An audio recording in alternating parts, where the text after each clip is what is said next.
Bonsoir, mesdames et messieurs, et bienvenue à cette nouvelle émission de Histoire à dormir debout. Ici André Pelchat, en compagnie de Charles Dagneau. Bonsoir, Charles. Bonsoir, André. Finalement, on se disait l'autre jour que nos deux sujets n'avaient rien en commun, mais finalement, ce soir, il y a quelque chose en commun. C'est deux personnages. Et les deux peuvent être vus comme des farceurs. Toi, tu vas nous parler de monsieur... Horace Vere Cole, un Britannique du début du 20e siècle. OK, qui fut un grand farceur. Et voilà. Et moi, je vais parler du colonel Tom Parker, le célèbre gérant d'Elvis.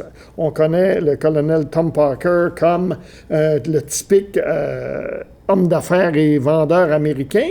On est dans l'erreur. Il ne s'appelait pas Tom Parker, il n'était pas colonel, puis il n'était pas américain.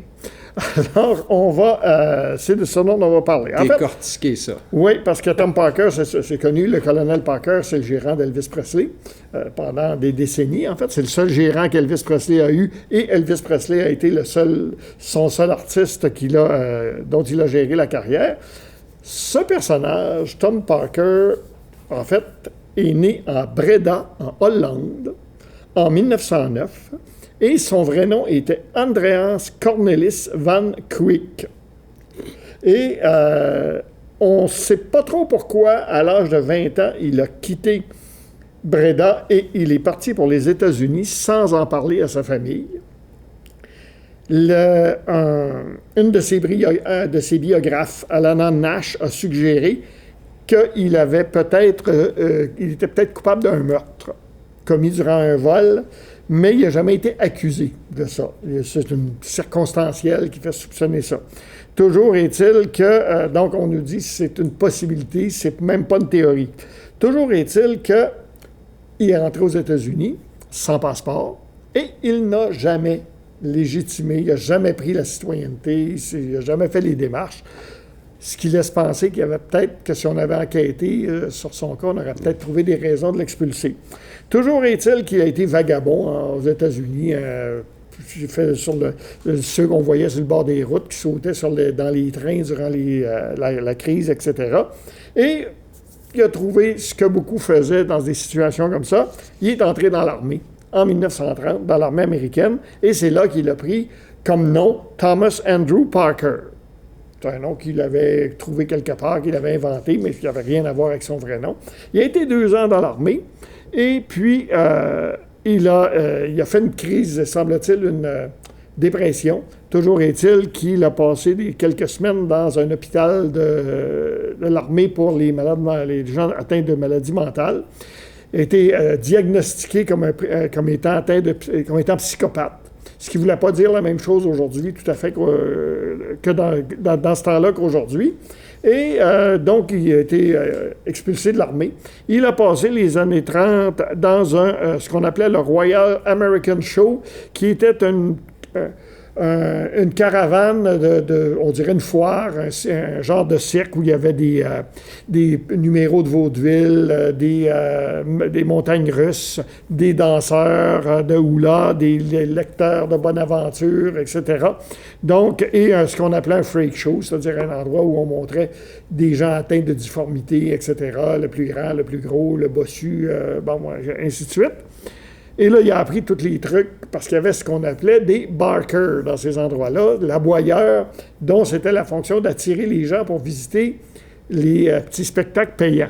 Donc, il a appris comment attirer les foules de cette façon-là. Et il a appris aussi à faire de l'hypnotisme. D'ailleurs, des décennies plus tard, il faisait de l'hypnotisme.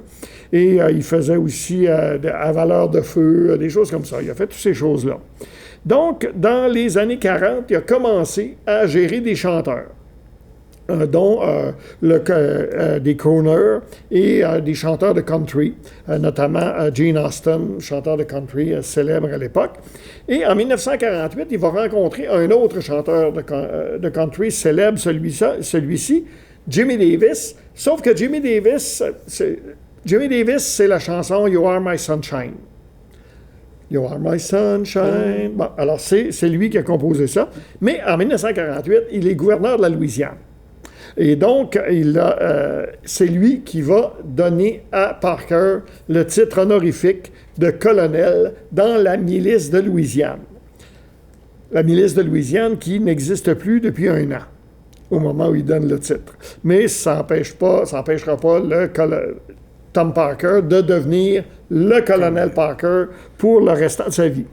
Alors, il va continuer à gérer des chanteurs, etc.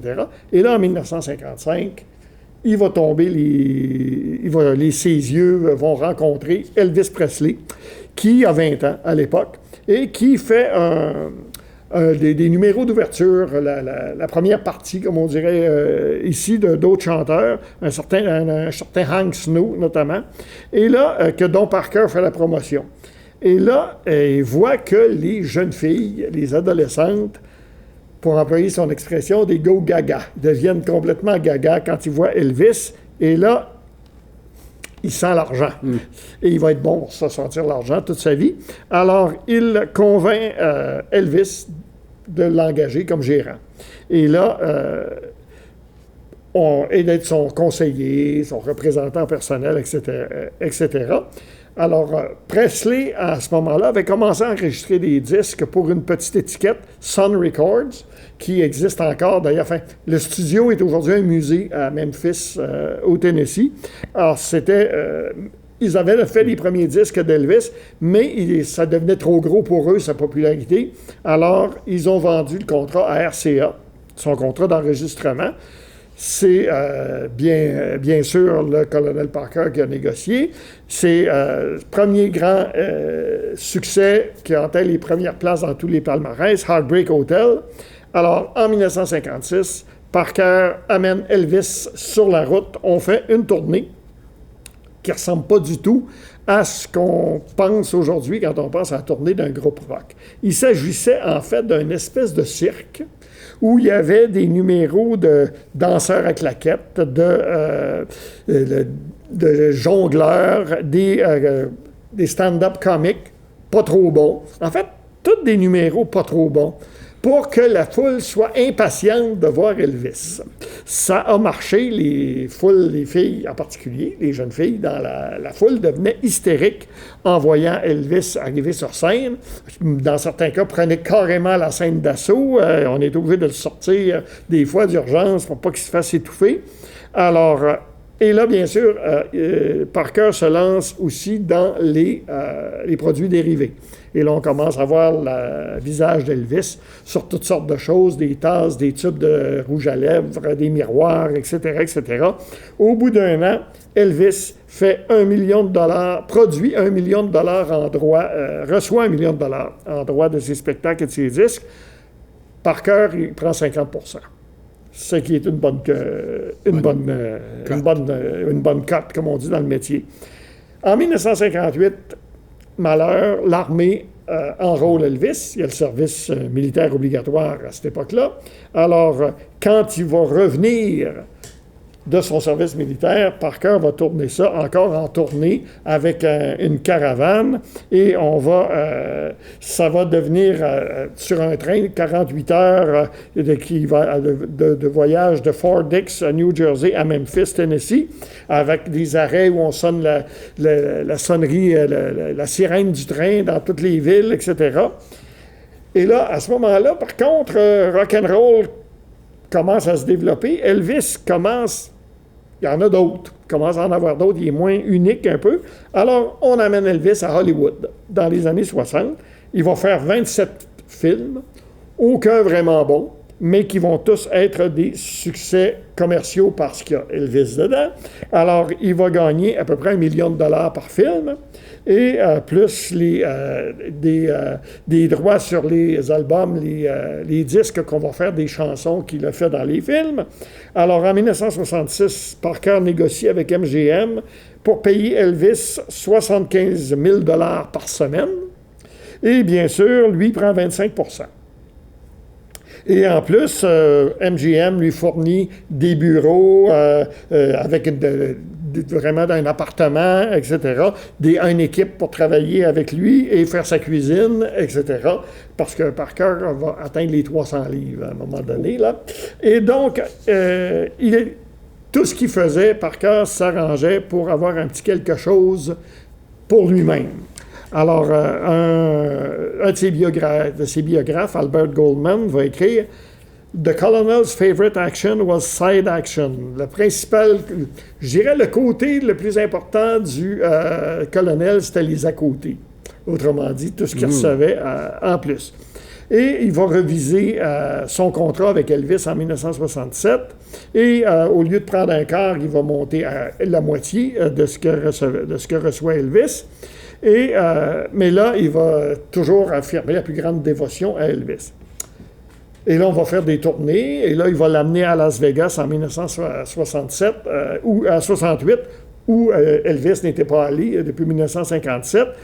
Il va s'installer au Hilton, il va faire 125 000 $ par semaine. Et il va faire un spectacle pour la télé qui va être peut-être son meilleur à vie. Et là, il va recevoir des offres, mais de partout dans le monde, pour qu'Elvis vienne faire des tournées au Japon, en Europe, etc. Jamais. Il n'ira jamais.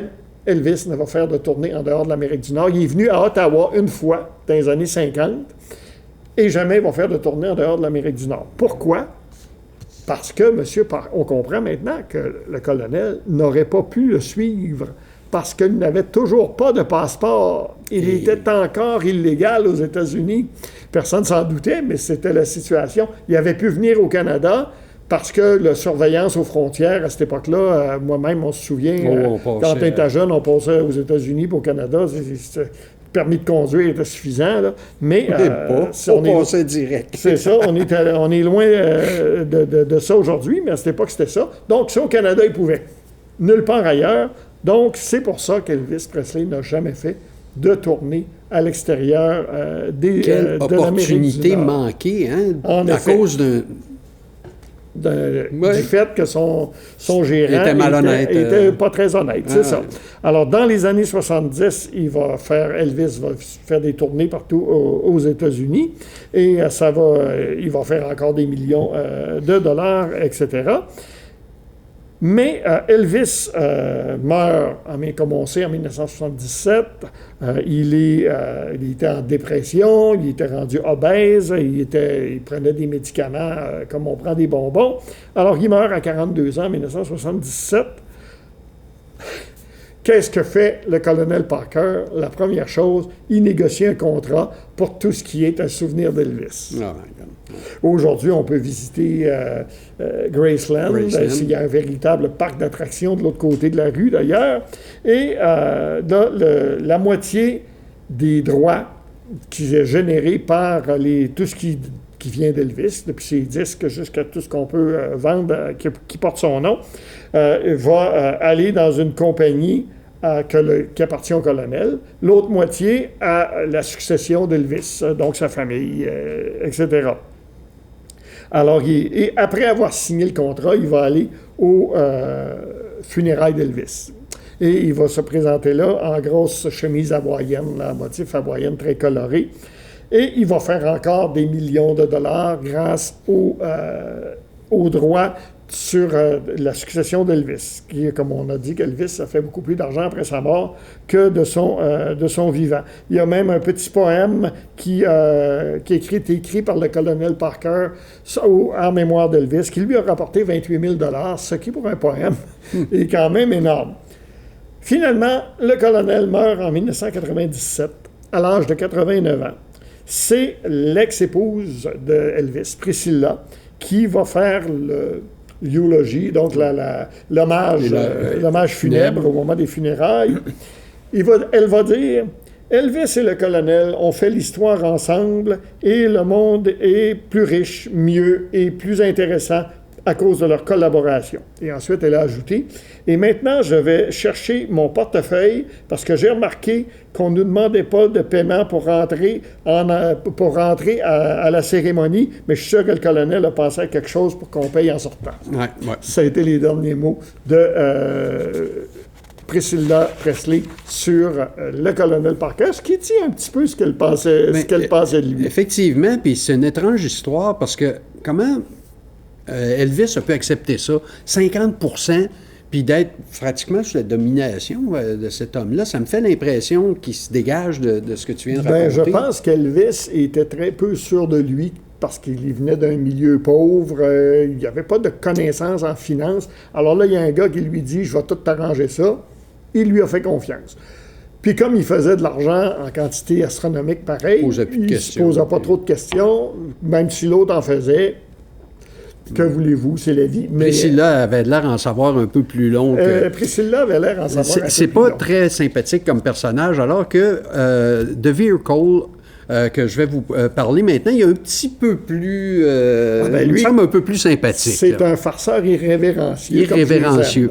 Aujourd'hui, quand on regarde les arnaques et autres canulars qu'on va retrouver sur notre vaste Internet, et puis, tu me parlais justement de surprise aussi qu'on a connu au Québec où les blagues étaient tellement évoluées puis complexes que, en tout cas, c'était pratiquement des productions hollywoodiennes. On peut remonter de façon plus modeste aux insolences d'une caméra. Oui, avec Alain Stanquet. De toutes les époques, les farces et attrapes ont toujours soulagé l'atmosphère des tensions et puis l'humour a toujours été présent, mais lui, ce type-là, il va l'élever un peu plus parce qu'au début du 20e siècle, il y avait quand même une évolution de la pensée. Il y avait des changements puis des groupes assez d'artistes influents qui eux autres, faisaient évoluer, justement, moderniser la pensée. Puis,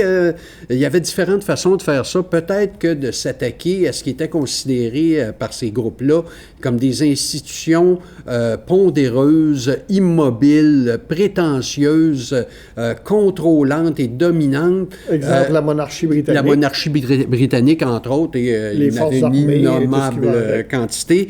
Alors, quoi de mieux que la satire, l'humour, dont il avait déjà une expérience.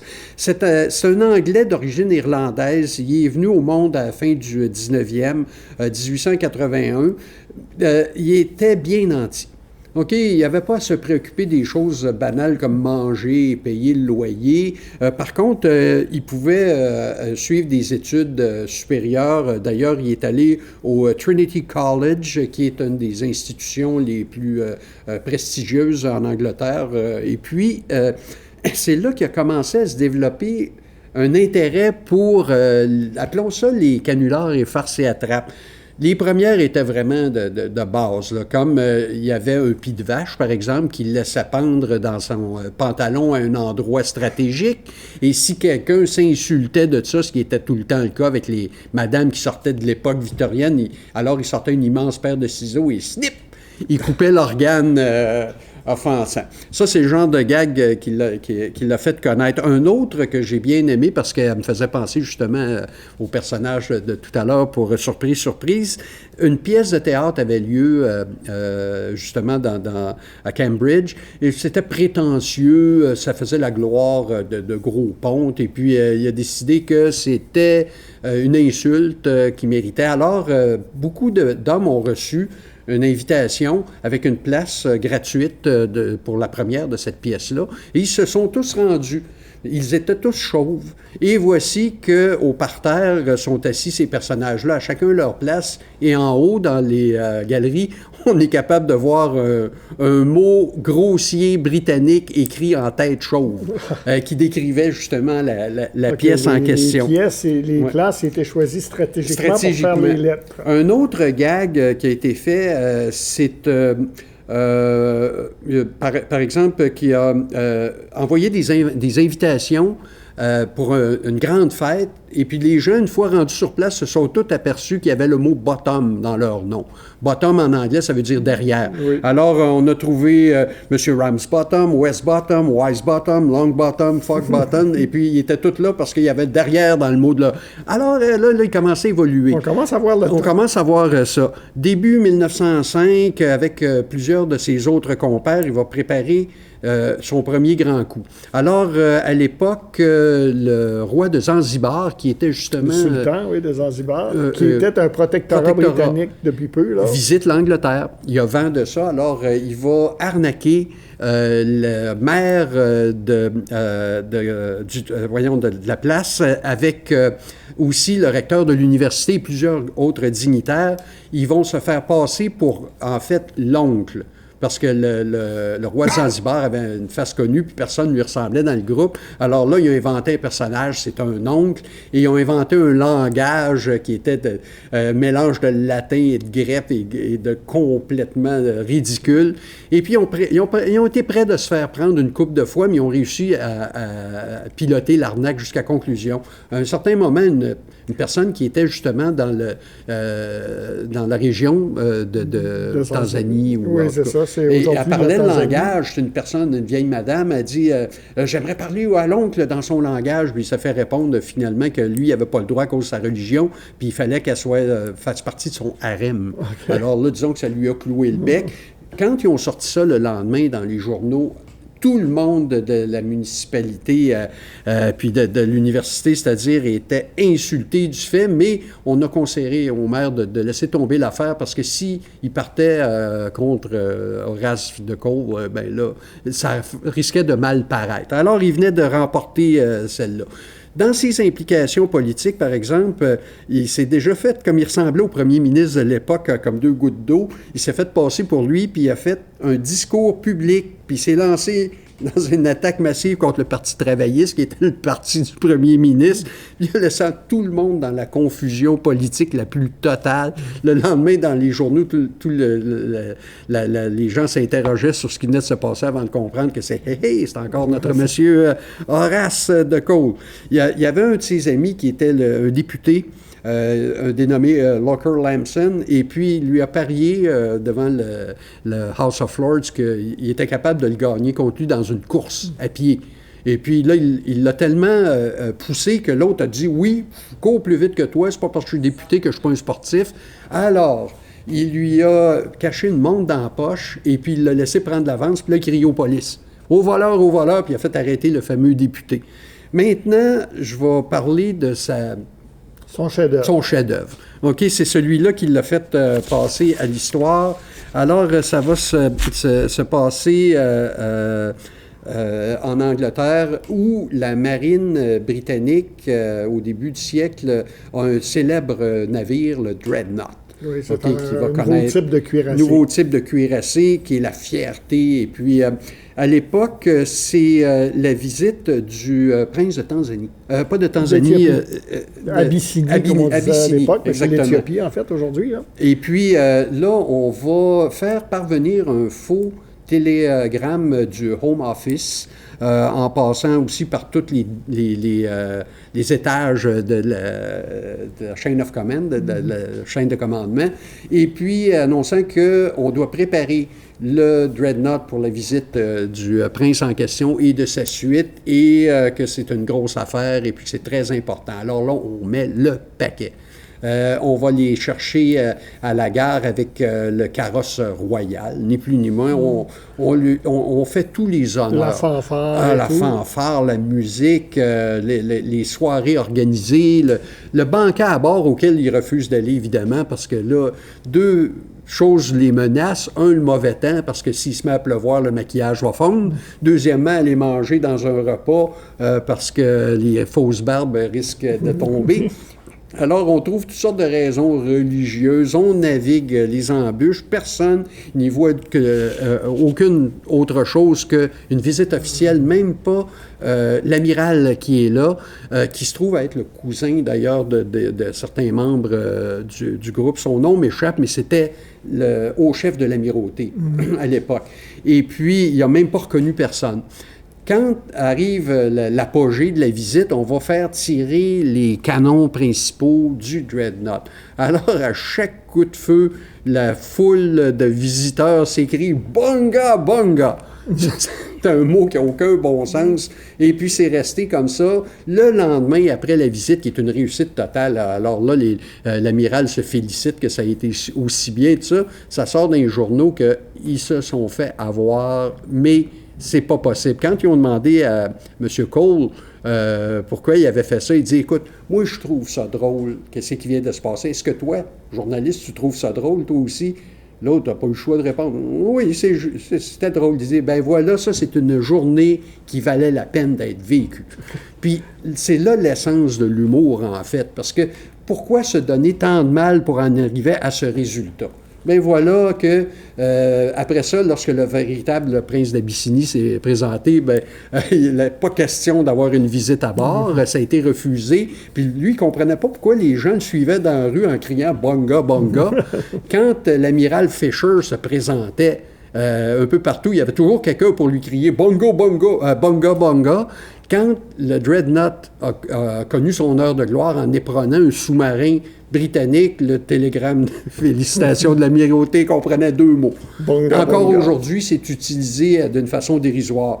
Il y a beaucoup d'autres choses qui ont été faites par ce type-là. On n'a pas le temps de toutes les compter ici, mais disons que il a su donner l'exemple probablement, puis on s'inspire de lui aujourd'hui encore pour des canulars à grand niveau. Il faut signaler que dans son groupe d'amis, quand ils ont fait ce canular-là, il y avait l'écrivaine Virginia Woolf, qui écrivait des choses très sérieuses, mais qui apparemment n'était pas toujours aussi sérieuse que ça dans sa vie. D'ailleurs, ils ont donné une fessée symbolique comme punition maritime à l'époque, mais elle ne l'a pas eu. Par décence. Et voilà. Et voilà. Alors, c'est ça, on arrive à la fin. Bien, on a eu 2 personnages remarquables. Toi, t'en as un qui a fait beaucoup de gags. Moi, j'en ai un que c'est pratiquement sa vie qui est un canular, dans un certain sens, le colonel Parker. Et voilà, ça termine...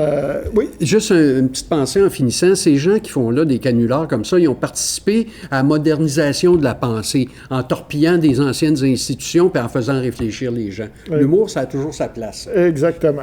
Et c'est sur ces mots-là que nous allons terminer notre émission. Alors, mesdames et messieurs, ici André Pelchat en compagnie de Charles Daigneault qui vous dit au revoir et à la prochaine émission de Histoire à dormir debout. En attendant, restez à l'écoute de TVCBF. Bonsoir.